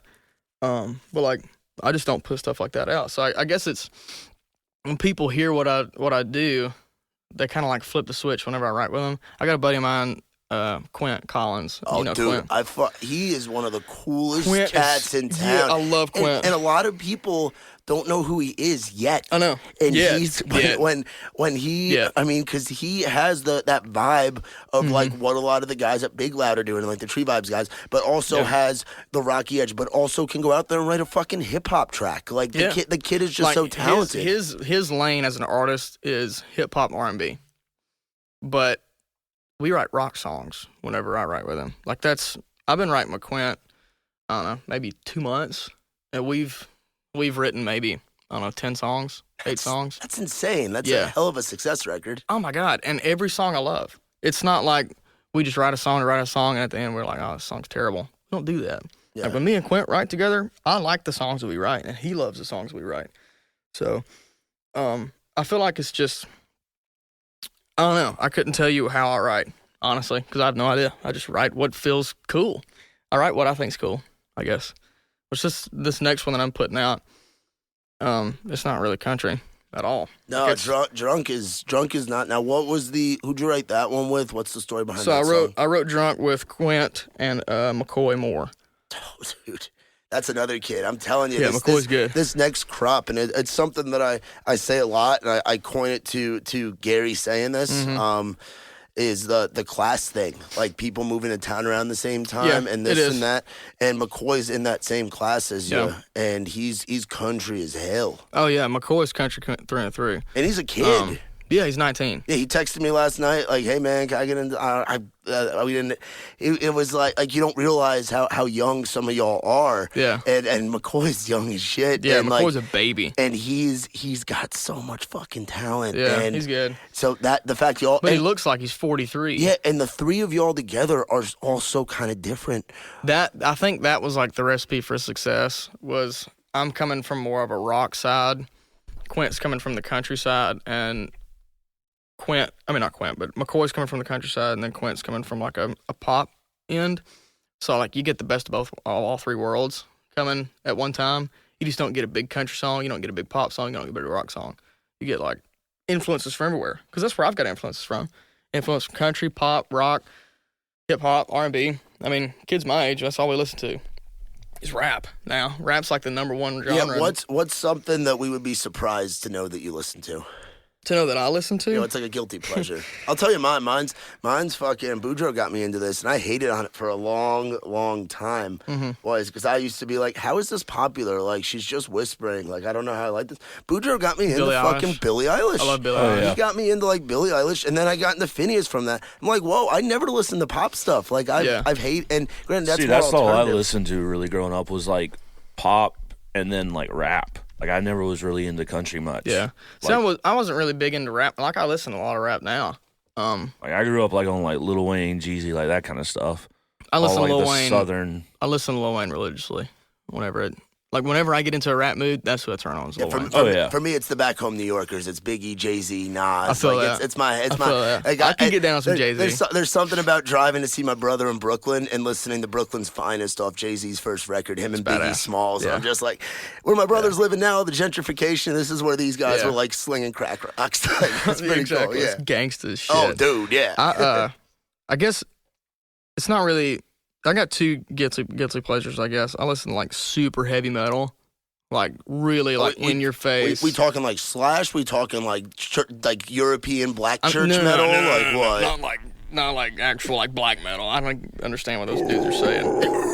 I don't get into all that. Just a circle pit. Yeah, I don't get into all that crazy shit. But, like, Norwegian death metal. Yeah. I don't get into all, like, the crazy Russian dudes that just, I can't do that. But wait, hold up. Before we get into this, have you ever watched the Vitas video, the Russian guy who sings like stupidly high? The tongue guy. Yes, I know who you're talking about. He's like dressed like an alien. Yeah. Sorry. Anyways, back I know to who you're talking about. So like super heavy metal, and I'm a big Maroon 5 fan. Okay. Yeah. Huge Maroon 5. Some of the best melodies and some of the best. Oh my god, dude! Like, that's whenever I started writing songs, and I was like, because I didn't realize how big melody was until you start thinking about melody and how easy it comes to your ear whenever a good melody comes through. It just feels good. Yeah. And I just go back and listen to like Songs About Jane, that first album from Maroon 5. Dude, Adam oh Levine, my god, Adam dude. Levine's one of the longest going guys in music, and like you go back to like Sunday Morning Rain, This Love, like. And then even you move on, like, as they've grown and their sound has kind of changed a little bit. I mean, because their show apparently, like, their rocks melodies are still too. the same. Their melodies are all the same. Their production has moved on so they can be relevant. And I know they probably play with tracks and all that, but they also run as like a band as well, which is what's really cool. Yeah, that's the best thing about Maroon 5 is they're still the same people, but you gotta adapt or die in this industry. Yeah. The Songs About Jane sound is not here anymore. Like, that's not what's getting played on pop radio. But it was the shit back in the mid-2000s. Oh, my God. I still love it. Yeah. Getting to go back and listen to some of those melodies. And I used to get people, I don't know, I'm sure I'm not the only one, but I know everybody that starts singing, they're like, hey, you should go on The Voice. You should go to American Idol. Like, that's all people know to get you recognized. Isn't it funny that people think that? They're like... They think that's what it is, which, I mean, they don't know. Yeah. But The Voice and American Idol is not the spot to go. They don't care about the musicians. They just care about money. Yeah, they're looking for the next pop star. They are. They're just looking for money. But, like, the biggest question is, like, who would you pick if you were on The Voice? I was like, Adam Levine, 100%. Straight up. Not Blake Shelton. It's cool. I love country stuff. But, like, from my standpoint, it would be Adam Levine. It'd be cool to do I think Adam's the best vocalist. Oh, my God, yeah. To be a better vocalist, Adam Levine. Yeah. Even Kelly Clarkson. Now, who's your dream co-write? My dream co-write? Your dream co-write. I know, it's a tough question. We're gonna get into some more lighthearted stuff after this, I promise. Oh, dream co-write. Wow. That is a tough one. Playing hardball. I don't want to say Hardy. Everybody wants to write with Hardy. That's an easy one. Well, it could even be somebody outside of country, you know? Yeah. That's what I'm saying. You're a guy that's kind of like, again, we talk about this fictional like box, but like you're a guy that could write with all kinds of different people. I mean, hell, you just said the last single was with Quint and McCoy. Yeah. Two totally different guys. I don't know. Probably like some guys from pop punk band. Like if I could write with the guys from All Time Low, that'd be awesome. Hell yeah. Yeah, love hearing some that. stuff like that. That's all I've been writing here lately. Is pop. You and Butch Walker would be a cool write together. Yeah, that would be cool. He knows who Butch Walker is. Yeah, I do. Yeah, I think some of his favorite bands are probably made by Butch. I think right, exactly. Yeah, I think guys in more of the rock on the pop punk scene would definitely be a cool. Are there any rock bands that you really like right now? I mean, I know Ko just signed a rock deal, so he's now going to be. I always love Ko. But is there another rock group that you like right now? Like what kind of rock are we talking? Just something more, something within the last few years. Let me think. Band Camino. Yeah. That's it. Dream co-write Band Camino. Okay. They're awesome. And they hang in Nashville a lot. They do. They went to Belmont. Yeah, that could happen. And they're based out of Memphis. So I love Band Camino. Oh, my God. And the fact that they toured with Dan and Shay really said something. Yeah. Like the fact that a country booking agency and a country label was like, we want these guys with us. And that's such a good sound. Like it's different enough. Those albums are so full. Oh my sonically, God. like that's what I'm saying when it comes to. Me and my buddies talk about this all the time. When it comes to being a songwriter, you want to write the best song. You want to write the most clever lyric. You want to do everything you can to make it a songwriter song. The regular consumer wants something they don't have to think about. Whenever I'm listening to a song, as a consumer, I don't want to think about what it means. I want it to tell me. As a consumer, you want something that you can just like mindlessly all of a sudden sing. I want to enjoy the song. You know what I'm saying? I don't want to have to sit there. Now, if I'm searching out a band to think about stuff like that, that's great. But when I'm just riding the car, I want to enjoy a song and not have to sit and like think about what that means. You know, that's cool. As a songwriter, you want to have everything just as clever as possible, and that's kind of what I've been learning here lately.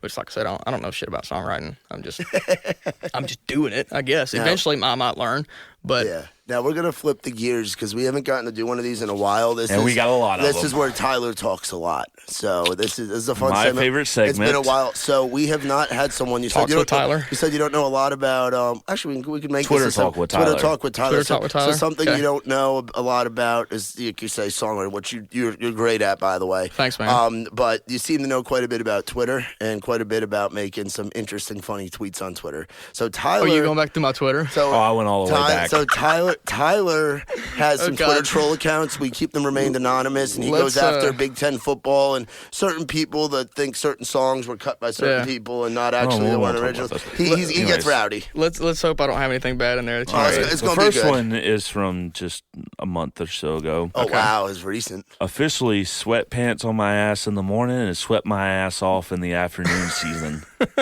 Yeah, it's like, when is that? End of September? Yeah. When it's like 50 degrees in the morning, like, damn, it's cold. And then it gets like 85 in the afternoon. Yeah. Like, damn, my ass sweaty. This is a good one. This is from 2019, February 2019. I wish some guys in country music had beef like hip-hop does, like diss tracks with some fiddle. Dude, think about that. Like MGK and Eminem. Yeah. What if John Party and Brooks and Dunn had like a massive feud? Think about the songs that would come out of that, you know? That'd be great. My bass is bigger than yours. Literally. That'd be so much more funny than watching dudes like actually spit raps at each other. If we had actually like really floating melodies. It's just everybody's so nice. Yeah. Everybody's too nice, or at least that's the perception. But deep down, there's definitely some beefs that could become Oh, my things. God, dude. I don't know. I mean, there's so much beef. I wish there was more attitude in country music. Well, it might start coming soon. There you go. That's what we need. We need attitude. We need dudes with a I don't give a shit kind of attitude. Well, it's coming. I mean, instead of everybody just being like, I'm just bland. Yeah. Alabama weather's ass. Don't fight me on it. Oh, it is ass. Bama weather's terrible. Tell me it's not. Oh, dude, it's the worst. Tell me Bama weather's not terrible. All right, here's an example of Bama weather. Christmas Day, 2 years ago, it was 78 degrees outside. 5 years ago on my birthday, and March 21st, it snowed for 2 days. It was the coldest it had been so long. Why? Yeah, for Alabama, like our cold season, there's like 2 weeks in February. Why? It's not even cold until January. Yeah. And I'm out there trying to play baseball and throw a curveball with no feeling in my fingers. How do I do that? Coming back, the first week after Christmas break was always the first week of baseball workout start. Yeah. And it's like first week after 28 degrees, and you're trying to keep your arm warm. Second week of January, and it's 35 degrees outside. And he's like, "Come on, boys, we're running 16 poles." And my face is chapped completely. And here I am trying to get a date to like, what is it? We call it elite night. What is it called? It's other people call it. It's like Who's Who dance. Remember those things? We didn't have one. You didn't have one of those? We're enough people. Y'all had like 7 people in your whole school. Yeah. Can't dance with your cousin and your sister at the same time. I mean, Alabama, you can't. Hey, ROWTYDE, baby, roll tide. That's what I'm talking about. You ain't got to meet her family if you're already a part of the family. That's what I say. Oh, gosh. Oh, man, you got one more, Tyler? Yeah, I got one more. This is a humble brag, but I think he meant it as a humble brag, but I'm saying as an Alabama person, these are peewee numbers. Jalen Hurts is 18 and led his team to the national championship game. Meanwhile, I finished 2 gallons of sweet tea in under 3 hours. 3 hours? Dude, okay. So 3 hours. That was when I was watching. 2 gallons What year was that? That was... Jalen Hurts was 18. He's in the NFL now. Yeah. That was 16? Yeah. That was when we won championship in 16. Jalen won his first championship. I was sitting on the couch, and I had 2 jugs of Milo sweet tea. Drank them all, watching the game. Probably peed 6 times during the game. And I was like, damn. 3 hours, man. It hit me. Because that was the time. Me and Jalen was the same age. I think. He might be a year older. Either way.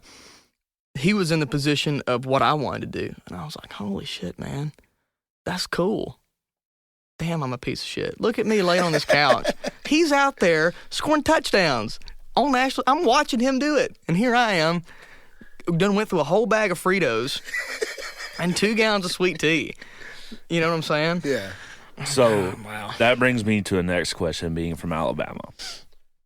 What is the perfect amount of sugar in sweet tea? A lot. So Milo's perfected it? The perfect amount of sugar is whatever your grandma decides to put in there. Grandma has no measuring cup. I remember my grandma had a yellow bucket. I'm like visualizing it in my head. A yellow bucket. It's about this big, maybe a foot tall, and it had like this white lid that looked like a lily pad or whatever. Yeah, it's the quintessential grandma everybody thing. Knows. Everybody knows what kind of container that is in the South. The Domino sugar. Exactly. Yeah. And she had like this little scooper cup in there. It wasn't a measuring cup or anything. I think it might have been a solo cup. But it's just a big old jug, and she'd just take it and dump it in there, and maybe that's not enough. Maybe it is. Who knows? She does. It's always the best. I was always a free iyer. Same every time. And there's no measuring whatsoever. She just eyeballs it. I'm like, how in the world does this taste the same every time? It's the sweetest sweet tea you've ever had in your whole life. Gives you type 2 diabetes after three drinks of it. It's ridiculous. Love hearing that, man. Yeah. What kind of sweet tea do you drink, though? I don't drink sweet tea anymore. Well, whenever you did. Yeah, health kit. Yeah, I'm trying to get back on my... I wanted to ask you, so what, real quick, and this will be fun. This is a funny question. Red Diamond? Louisiana, dude. You like Louisiana? Yeah. See, I like... Milo's always give me a headache for some reason, so same. Milo's is kind of ass. Well, you get the sugar come down because it's so sugary. Red Diamond is just enough sugar. It's not overly saturated. I can drink sugary sweet tea all day long, but if you drink more like You know who has the most sugar ever? Who? I don't know if you ever had it, but Church's Chicken sweet tea.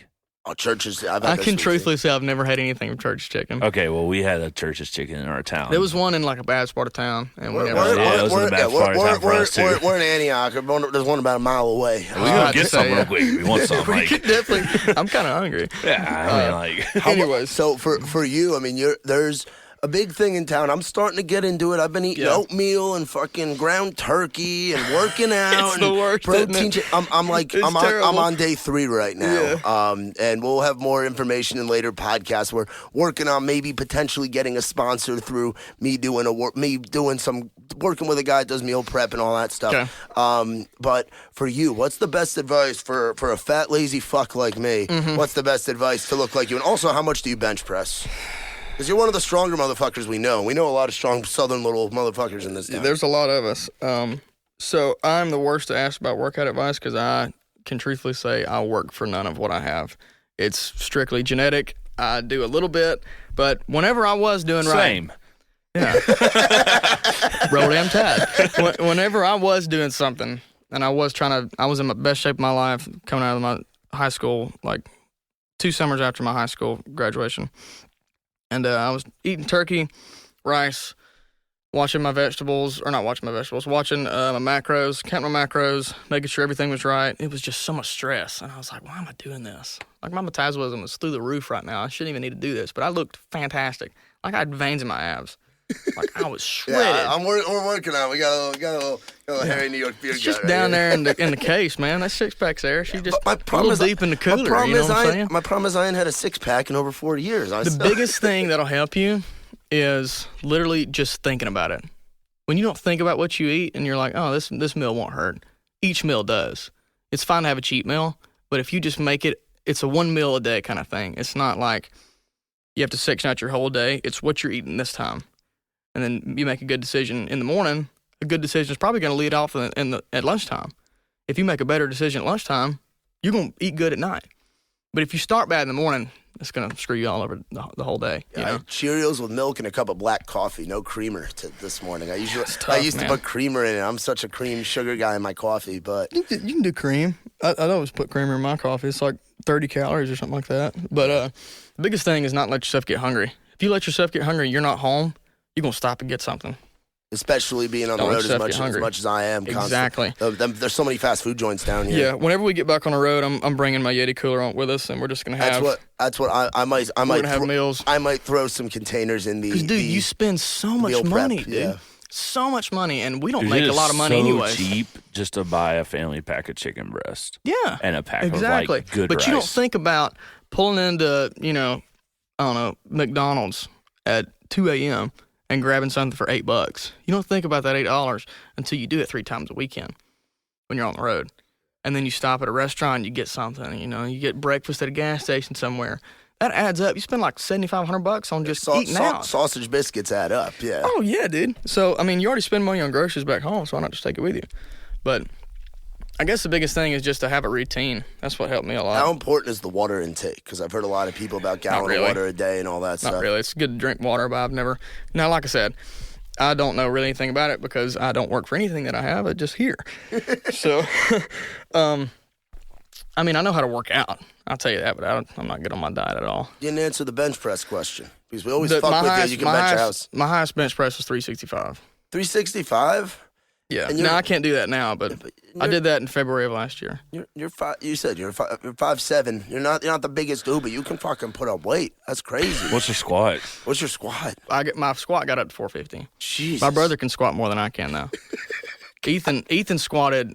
He may correct me on this, but I think Ethan squatted like 470 his junior year of high school. Jeez, and his coach would let him go. He's 130 pounds squatting that. I'm like, damn, son. No wonder you 5'3". You got so much damn weight on your back. Cause holding you down. Yeah, we're all short people, anyways. But which helps. But yeah, 365 and 450. I don't know. I couldn't tell you why I'm so strong. My dad's just was strong in high school. It's that Alabama strength, man. It is. It's that redneck stuff, dude. Yeah.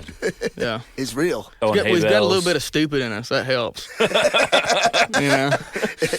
You don't have the stupid kids are always the strongest. You don't have as much right here. You got it exactly. all. Whatever wasn't used up here got pushed down to my biceps and my legs. Hell yeah, dude. Hell yeah, man. Well, hey, dude, this has been a freaking blast. You want to play? Fun. You cool playing a song for us? Yeah, definitely. All right, you want to play? You want to play that new one you got? Yeah, I'll play the new one. Yeah. So we're going to have Elijah playing Drunk here in just a second. Real quick, want to remind everybody, we got a writer's round tomorrow night at Live Oak. And also want to give a shout out to our friend Bailey. I met her last night from when we're recording this at our last Writers Round, shout out to everybody who came out to Live Oak and had a good time. We were at capacity about 40 minutes in, which is incredible for these times. I know it's limited capacity, but still, the fact that many folks wanted to come out, see the show that we put on was awesome. Shout out to everybody that played. Trey Lewis played Dick Down in Dallas, and the whole crowd sang. Raised Rowdy uploaded a video to all of their social media pages of Dick Down in Dallas with Joy Beth, Ella Langley, and Alex Maxwell singing along on stage. It was incredible. The atmosphere was electric. But for tomorrow night, we got some of your buddies. We got Blaine Rudd, we got McCoy, we got John O'Clayton, we got oh, that's right. Yeah, we got Cameron Marlowe, we got Peyton Smith, we got Clay Barker, we got the Tootin Brothers. Is that next week? That'll be the day after this drops. So it'll be on November the 10th. It's gonna be a hell of a night. Also, quick shout out in the future. Exactly. Future. Also, shout out to our friends at Trailside CBD. I know you enjoy the products. They're solid and they're legal. Yeah. They're legal as well, yeah. which is the big thing. It's legal, 100% hemp derived, not marijuana driven. It is hemp, completely legal. You guys can also check out the CBD gummies that Boudreaux here has been raving about. You get them 20% off with free expedited shipping. Use the promo code ITR. Also, shout out to our buddy, your buddy as well. In my opinion, the best video guy in this damn town. Easy. And he just freaking got here. That's what's crazy. I said Wales is going to be running this town as far as video guys go. Wales is awesome. In the next few years, he's already starting to make some big waves, no pun intended. 100%. But he's killing it, so make sure you guys check out Whaletail Media. Now, without further ado, it's our boy Elijah Borders with his latest single, Drunk.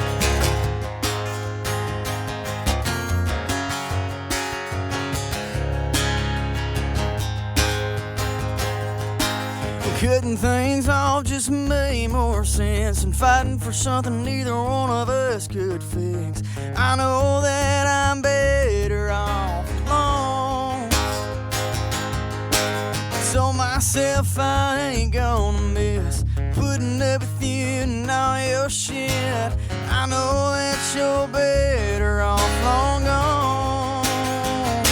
Maybe I'm missing you. Second chance.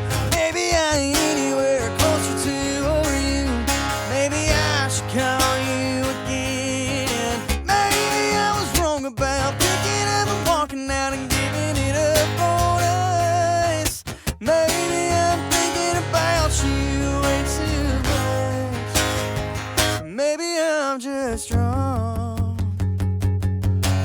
I thought I was fine, but let's just be friends. And I'd be cool, never see you again. Hell, I thought I already moved on. Maybe I'm missing you. Maybe we should give us a second chance. Maybe I ain't anywhere closer to you. Maybe I should come